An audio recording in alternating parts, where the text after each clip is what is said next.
আসসালামু আলাইকুম, welcome back to my channel আলো অ্যান্ড ইনটু কিচেন। আজকে আমি আপনাদেরকে কীভাবে থানকুনি পাতার ভর্তা করতে হয় তা দেখাবো। থানকুনি পাতার ভর্তা করার জন্য কিছু থানকুনি পাতা ধুয়ে পরিষ্কার করে নিয়েছি। এরপর হাতের সাহায্যে এভাবে প্রত্যেকটি থানকুনি পাতা পরিষ্কার করে নিব। দেখুন আমার পরিষ্কার করে নেওয়ার পর এতগুলো থানকুনি পাতা হয়েছে। এরপর একটি ছুরির সাহায্যে চপিং বোর্ডে এগুলো কুচি কুচি করে নিব।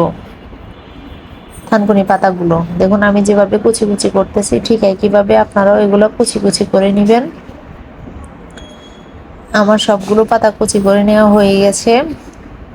এরপরে আমি কিছু পেঁয়াজ নিয়ে নিব। পেঁয়াজের মধ্যে সামান্য পরিমাণ লবণ দিয়ে নিব। লবণ দেওয়ার পরে 2-3টা শুকনো মরিচ নিয়ে নিব ভেঙে। হাতের সাহায্যে আপনারা চাইলে এখানে রসুন ইউজ করতে পারেন। রসুন একটু টেলে নিলে বা কাঁচাও কুচি করে নিয়ে ইউজ করতে পারেন। এরপর আমি পেঁয়াজ আর শুকনো মরিচগুলো ভালোভাবে লবণের সাহায্যে মিক্স করে নিব। এরপর সরিষার তেল দিয়ে দিব। সরিষার তেলটা একটু বাড়িয়ে দিবেন, কারণ থানকুনি পাতায় সরিষার তেল একটু বাড়িয়ে দিলে ঝাঁঝটা আরও বেশি লাগে, খেতে অনেক টেস্টি হয়।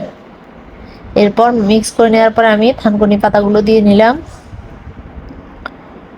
দেখুন থানকুনি পাতা দেওয়ার পরে এগুলো ভালোভাবে খুব ভালোভাবে মেখে নিতে হবে যতক্ষণ পর্যন্ত না এখান থেকে পানি বের হয়, রস বের হওয়া পর্যন্ত এগুলো কষে নিতে হবে। এভাবে করে আমার থানকুনি পাতা রেডি ভর্তা। আল্লাহ হাফেজ, আসসালামু আলাইকুম।